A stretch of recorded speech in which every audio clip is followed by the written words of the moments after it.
So, Jessica, welcome to the Alopecia Angel podcast, A Week in a Hair Growth. It's so nice to have you. Thank you. Nice to be here. Thanks for having me. Anytime. Tell our audience, who do you help and serve? I work with a lot of high achieving creative people who feel shut down in some way or another. There's a spectrum of what that has meant. And when I say high achieving, that can mean different things for different people, but they have some vision, mission, purpose in the world that they're wanting to make a greater impact in some way or another. There are things in the way of them being able to do that in their fullest because of something is perhaps there's a health component. Usually there's some health aspect that's really standing out in a big way, but there could be a lot of things going on that are in the way. So we look at what that is and move forward. So today you are going to be telling us about stages of healing and how this has been representative for you and for your clients and what this looks like. Yeah, I think it'd be great to talk about that. I bet there's ways in which it can overlap with some things you've even been through in your life. So be curious to hear about that. Yeah, we can have an open dialogue and conversation about it. So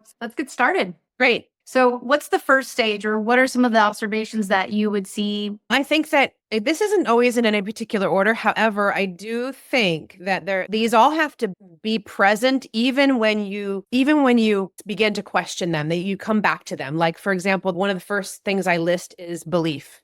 And what I mean by that is that even if it's not 100% you believing that you can heal or something can improve or change, that belief is a very powerful thing in us, having faith or a belief. Even if it's 10% that you believe, there's something in you that knows it's possible. And again, it can change throughout time. Like sometimes you feel really low and you go, I don't know if I believe anymore, but some quiet voice in you whispers yes. Other times you're like, yeah, I totally can conquer this. And then other times it's a really small voice. So there's a spectrum to everything, but even with belief, that's true. But belief has to be there. So that's one thing I find to be very true across the board is one has to really believe it's possible. I agree wholeheartedly. I always say that the first step to healing alopecia is believing that you can, because there's a famous quote from Henry Ford, the maker of Ford Motors, whether you can or you can't, you decide. You decide whether you can or you can't. And so that's the power that we all have, that we innately can believe. And even though we don't know the how or don't know how to get there, how to climb Mount Everest, or how to even start working out or start to healing our hair for our health issues,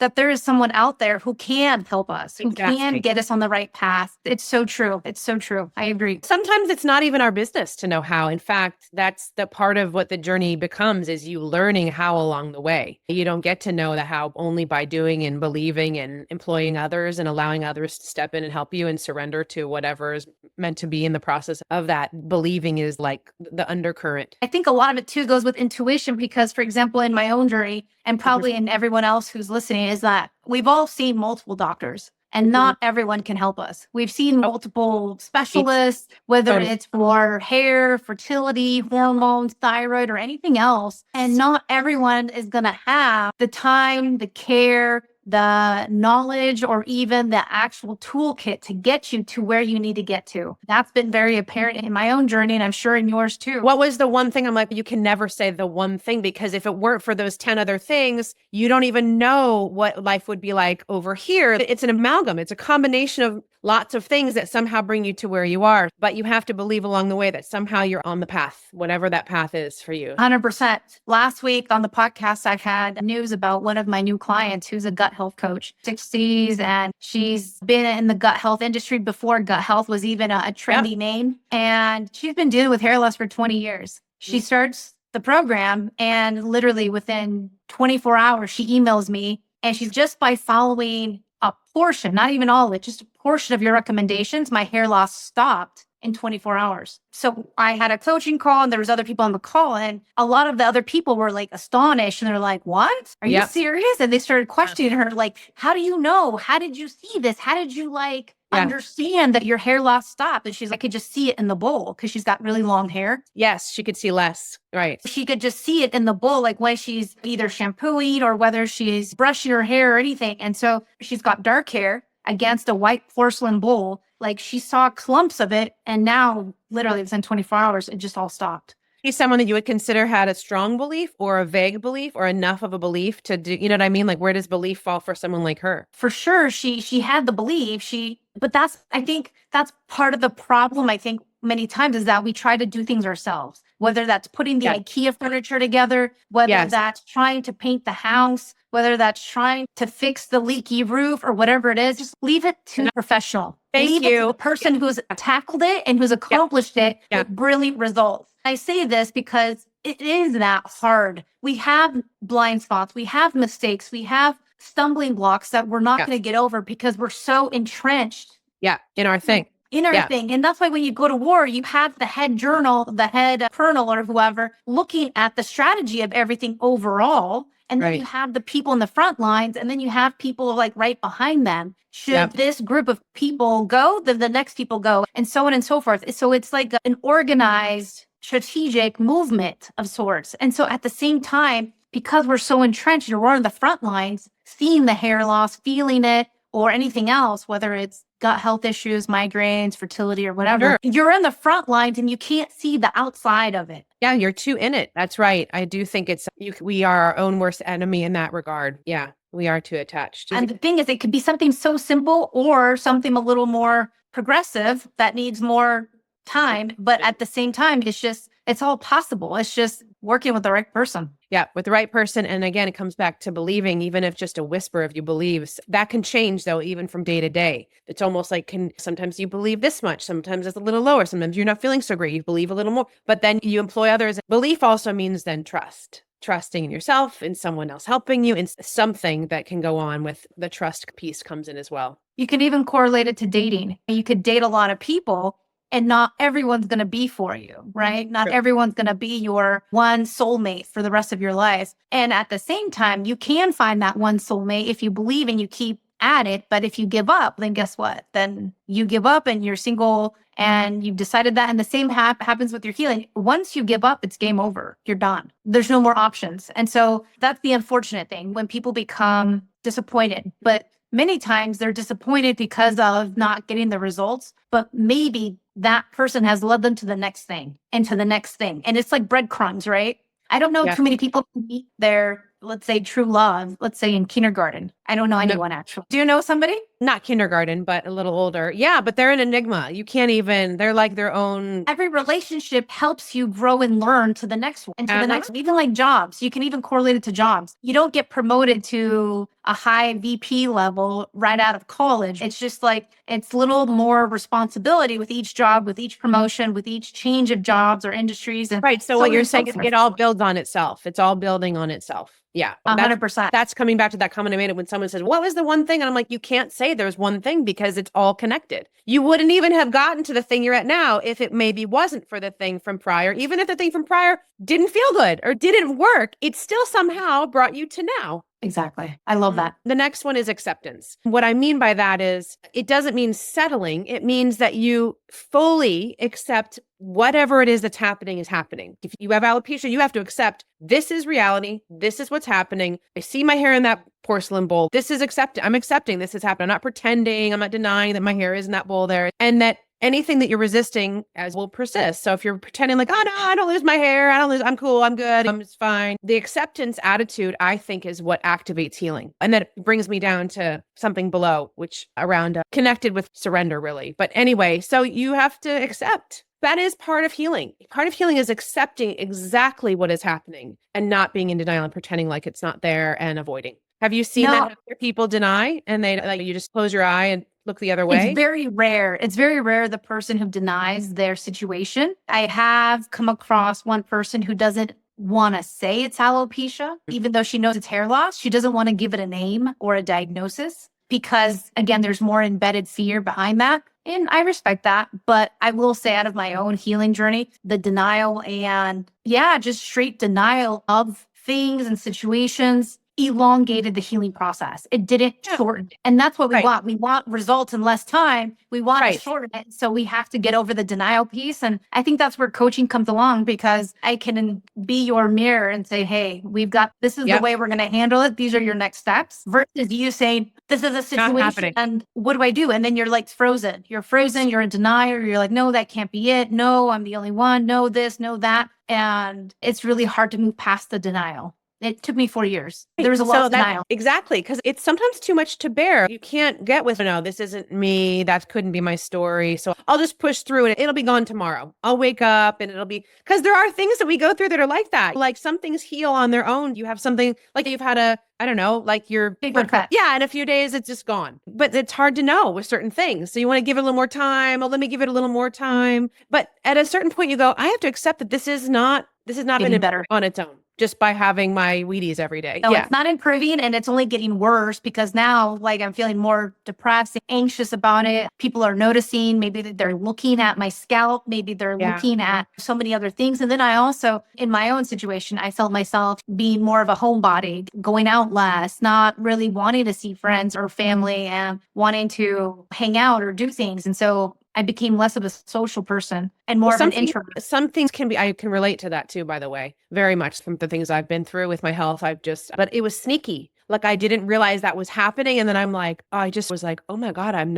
I'm avoiding all these things that I normally would be like so zestful with because whatever, it could be anything, my mood, my judging myself, people are harsh on whatever it is. I'm going to be in too much pain, too much discomfort, too ashamed, whatever the thing is, what you just said, but it's sneaky. You don't even know it's happening though you've been doing it on and on. Yeah. I don't think we always know, but that's part of accepting. What would you say would be the next stage? Well, the next one's connected to something we've already been talking about, which I call calling it in. So you're calling in the right aligned support. Now, again, there's no way you can know completely all of who your team gets to be. You just have to take a leap of faith and have hopefully a good enough connection and trust just enough to say, okay, calling in could also be, if you're very spiritual and calling in means your spirit guides, okay, that's fine. Go ahead and call those in, but you need to have hopefully well-aligned practitioners who you get with, who you feel comfortable with, who you feel a connection with. So you have to call in the right aligned support. You're not supposed to go at it alone. Even though we have to do a lot of our things in life alone, because at the end of the day, it's you wake up to you and you go to sleep to you. You still have to find the people that are your right aligned support to call in. So I say calling in the right support. So we've already mentioned that in some of the stuff you've been talking about, but that's the next thing on my list is saying, who's your team? Who's your team? And the thing is about people who are high achieving or creative, I'm sorry, but we need each other. We don't do this life alone. We don't. We do the things alone that I just mentioned. You're with yourself a lot. We all have alone moments and experiences. And again, we born alone and die alone and all that. But the rest of the time in between, we call in a team of support. I have my team for me that I've called in for all kinds of things. I'm sure you do too. It would be weird if you didn't. I don't think you can even coach or guide or heal others unless you've had that for yourself. It's true. It's true. The thing is, it's like I've created a team that's so wide and vast that even though it's not a direct concern right now, it's still friends that I've cultivated. Yeah, me because too. I want to be more knowledgeable and aware and on top of my health, of my family's health, and really just be, again, more aware. You can be in your car and you can hear that it's making a different noise than it had ever done before. This could be a little sounding alarm without the engine light coming on. But when that engine light comes on, then you already know, okay, now I need to take it in. And so I want to be really maybe intuitive and just listen for all the little things that are not fully apparent or full blown, whether that's my kid maybe not sleeping well, or whether that's his appetite has lowered, or anything else that may allow me to move and pivot so that I can support him better, or support my husband, or support myself. I think that's what we need to do really when it comes to our health. We need to really listen in. And normally when we have hair loss or a diagnosis of any sort, it's because we put off the warning signs. We haven't listened to our body. We've just put off those warning signs. And even in my own case, it was just like, yeah, I'll get to it. Like I was saying earlier, oh yeah, okay, sure, I'll wake up and my ankle won't be twisted anymore or whatever. Some things are like that and other things are not. And there's reasons for that. Obviously, I'm too busy, I'm too this. But at a certain point, you can't deny what's going on. You just can't. So calling in the right support is hopefully people who can see things from a vantage point that you cannot. You just can't. Like we said earlier, you have your blind spots, your blocks. And so you have people who can see from back here, over here, and you trust them to see what you're not looking at. That can be also preventative. Even if you're healed from the thing that we're talking about, whatever it may be, sometimes it's good to have preventative check-ins with people just to have a little, like a tune-up for that car you're mentioning. Just a little tune-up, keep me on track, make sure I'm still doing the things that are right for me right now at this stage in life. Because I think through different stages of life, we sometimes need a little upgrade for where we are in our next decades or our next years. We can 100%. What would you say? Let's say someone's listening to this and they're like, how do I go about cultivating my team? How do I go about finding the right person for me? You have to use what's already right in front of your face,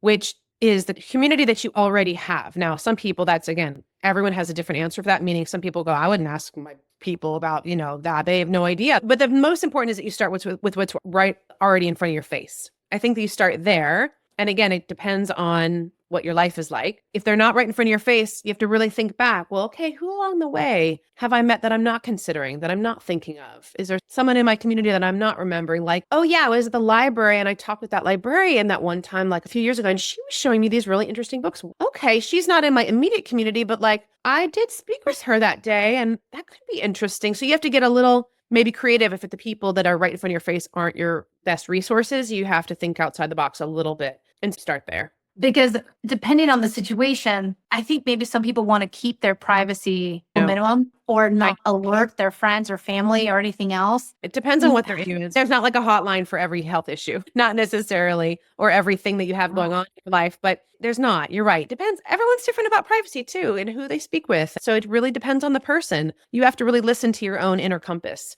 And if you're not used to doing that, you better get used to listening to your inner compass a little bit more if you're going through some health things. Because if you're going through some health things, you're going to have to listen and learn to trust. Like you talked about a few times already, your own intuition, your own voice, your own inner knowing, getting still enough and quiet enough to hear some of the whispers that come through, which is what I work with my clients on a lot, and listening because you'll get answers. You're keep things private to a point, but at a certain point, you're going to have to let the people that you know and love around know. You're going to have to let them know because they're going to need to be of support. So you can't hide it for too much for too long. It depends on what your health thing is going on. It really does. If we're talking about alopecia, how much can, you're going to have to, people will know. It depends. I hid it as much as possible. I think the beauty of my situation was that I actually ended up moving to another country. So I was just already automatically away from all friends and family. So I was actually quite lucky in many ways. But I think also the other side to that in being reserved with your diagnosis is that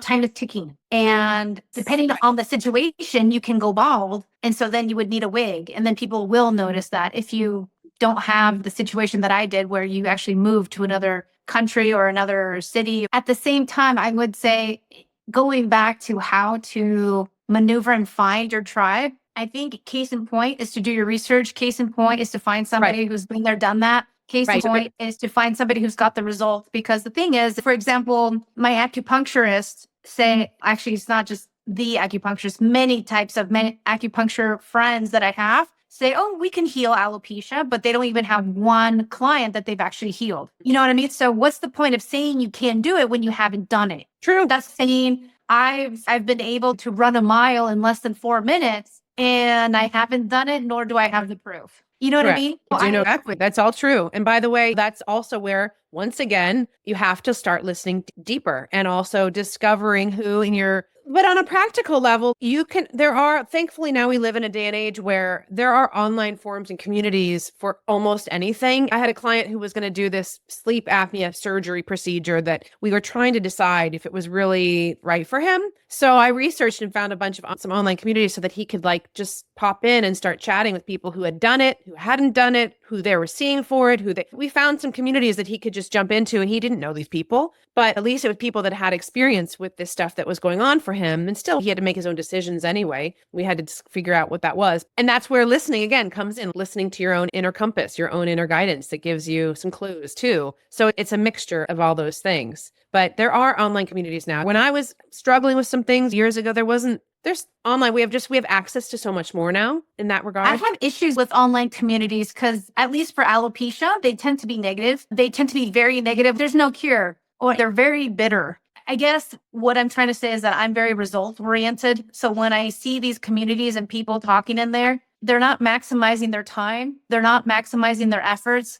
in lieu of trying to do it themselves. Like it's a badge of honor potentially, or maybe it's a timing issue or anything else. But to me, it's just like, you can't let things fester. You just really need to get to it. I don't know. In many ways, the online community can be a good source or a bad source. Maybe in this case with your client with the sleep apnea, it was a good source because he was already looking into surgery. He was already looking into a procedure and looking at outcomes, which is very I different. mentioned one example. It depends on the health condition and what's going on. So you're right. It's really case by case. And when you said, where's the first place to look? An online community might not be right for everything we're talking about. I'm just giving one idea of the many. I still think that you have to look with what's right in front of your face in the community that you already are in, and then go from there. One step forward, one step to the side, one step, and continue to follow some breadcrumbs. I think some communities can be very helpful. I actually get a lot of referrals from like mom communities and even from national communities that have like national organizations for hair loss. At the same time, I think in general, they're not helpful because it's just other people trying to give you advice on your situation when even if we all had the same type of hair loss, it would still look different. The trajectory, the next steps, the healing process. It's not a one size fits all. And I think that's the biggest misnomer is that we're really stuck, let's say, since we're talking about hair loss, with the one size fits all. This is why people gravitate towards the minoxidils, the Viviscals, the serums, the specialty shampoos, because they think, oh, it's one thing and someone's hiding it from me. And it's not one thing. Like we said, it's never one thing. I agree that it's never one thing. People, that's a certain type of industry's mentality, like a one pill, the magic elixir, the one pill. We're fooled in a way in that regard. So I tend to be cautious when I go into these forums because, again, as I experienced them, they were very negative and there was no hope and no nothing, no inkling of anyone wanting to do anything. And it was just really a fest of what was me and playing a victim. That I understand. There's different kinds of ways of going about research and going about finding your way and having enough of those conversations so that it doesn't overwhelm you too. It can get really overwhelming too with communities and with conversations. For some people who I work with, they tend towards being a bit hypervigilant and anxious. Sometimes too much information actually clouds everything and can actually cause a lot more anxiety, and it doesn't help anything. I can be like that. Sometimes more is not better. It's just more. And then you're like lost in a sea of everybody's different opinions, and it doesn't help at all. Even the misinformation. There's a lot of misinformation out there too. Anything from trying to lose weight to get your hair back to anything else. There's so much misinformation. About anything. We're not looking at the person. So that's where it gets to the next step that I was thinking about as you're describing that, which is not only listening. I mean, listening is a core piece around your intuition, your body, which I was already talking about. But again, because at the end of the day, you still have to listen to your own inner guidance. But because when I have it for myself, it's not been good. Whenever I go against what my initial reading goes, it doesn't go well. So it's a tricky one. Sometimes we don't want to listen to the voice that's coming through. But then the other one is around discovery. So discovering root causes of whatever your dis-ease or wellness challenge is, that discovery is part of the stages of healing in terms of being willing to find out that there's more than one. Maybe there's more than one root cause. I don't know as much obviously about what you do, but I'm sure and I don't know how much into root cause you get into with people, but you may discover there's a few things that are going against against your wellness so that you're staying in this state of where your hair keeps falling out. There's root causes that are more than one thing. That's what I'm saying. So you have to just get to what those things are. 100%. We do offer worldwide testing. And so this is available for anyone, which I think is really helpful and key, especially after a certain age, because without the correct testing, then you're just going to be throwing darts in the dark, but then also in this vicious cycle. And it gets to the point where, just like anything else, if you want to get into college, you need to take a test. If you want to get to the Olympics, there's also a test. It's either you qualify or you don't. I think for our health, we also need to be taking certain tests at certain times of our life. And personally, by living abroad and by only feeling this the hard way, do I really understand my international clients? Because here in the US, the healthcare system is different. You can have literally any test you want if you pay for it. Abroad, you can't, even if you ask for it. I say this having had a pregnancy abroad in the Netherlands, and I only had 2 ultrasounds and 1 urine test. And I asked for more, and they're like, no, we don't do anymore. This was in the Netherlands. Yeah, I make it sound like I was in some faraway island, the coast of, I don't know, Fiji or something. And that's not it. I was in the Netherlands, which is right next to Belgium, right next to France, right next to Germany. This is a first world developed country. And yet my pregnancy felt like I was in the 1500s. You laugh, but it was scary. It was really scary. Somehow everything was okay, though. Everything somehow turned out okay, though, right? Yes and no. And I don't think I've ever talked about my own pregnancy situation abroad, but I will say that I was only given midwives as an option, never saw a doctor once, even though I was 40 at the time with my first baby. And midwives, for all intents and purposes, some were younger than me, a lot younger, like fresh out of college young, and some were older than me and more experienced. And at the same time, it's just like having a doctor, having a midwife, or anything else. You want to feel like you can trust them. You want to feel like they're competent. And I stress the word competent because not everyone is. And that goes for mechanics, plumbers, roofers. That goes for florists, babysitters, like anything. Not everyone is competent in their field. And even with the midwives situation, I actually had to change like some, I think 3 or 4 agencies throughout my whole pregnancy. So I changed different midwives and agencies because I didn't feel that they could truly be there for me and truly be competent. It was like week 38 and I'm changing my midwife again. And the thing is, it's just at the end of the day, it's like we have to advocate for ourselves. And being an expat in the Netherlands and then having all these different boundaries and rules that I could and could not do made me appreciate the US so much more. It's not perfect. The US is not perfect by any stretch. However, when it comes to testing, I can have it when I want it, how I want it. Abroad, you can't. In the Netherlands, in many other places like Canada, UK, Australia, there's no options. You are given the option of one type of healthcare, and that's it. Yep, there you go. So frustrating and maddening because I know there's something better. It's like going to the ice cream store and only having vanilla when you know there's 300 other flavors. You know what I mean? And you're only subjected to one because that's all that your government is giving you. That's a disservice. And so that's why I've been so keen on bringing worldwide testing to everybody because I want people to have knowledge, options delivered to their doorstep so that they can see and have this because it's so crucial. If you don't have the right test, it's like never having the shoe fit. It's never going to fit. It's never going to work. Yep. I love hearing how passionate you are about how imperative it is that people get to have their hands on options like this, that they have, there are choices. It's not just a one-hit wonder. Yeah. Yeah. Okay. Next stage of this is connected with the next one means writing some kind of prescription. And I say that in quotes just because it's not literally like a prescription on a doctor's pad, but a prescription for yourself and with the people who truly get it around what your process is, even if it's for just right now, and then you change your process in 6 months, and then it changes again in 6 months. Like it might change over time, but you have a grasp on what your prescription is. And on your prescription pad, it might be that I sing every day and I journal and I make art and then I do whatever XYZ health things. I'm just saying you create your own prescription with your people that you have employed to help you. So I think that can be really empowering because you feel like then there are action steps involved with what's possible for you. You can actually do things about where you are and do them over time. And look, everyone's different. Like you had the woman who already noticed things in 24 hours. And then there's the other people where it might take longer and they need to tweak their prescription. Like what they're doing isn't working for some reason. So you go back to the drawing board, you look at the prescription pad and you go, okay, why don't we tweak this and this? And so that's another stage is that you need to have a working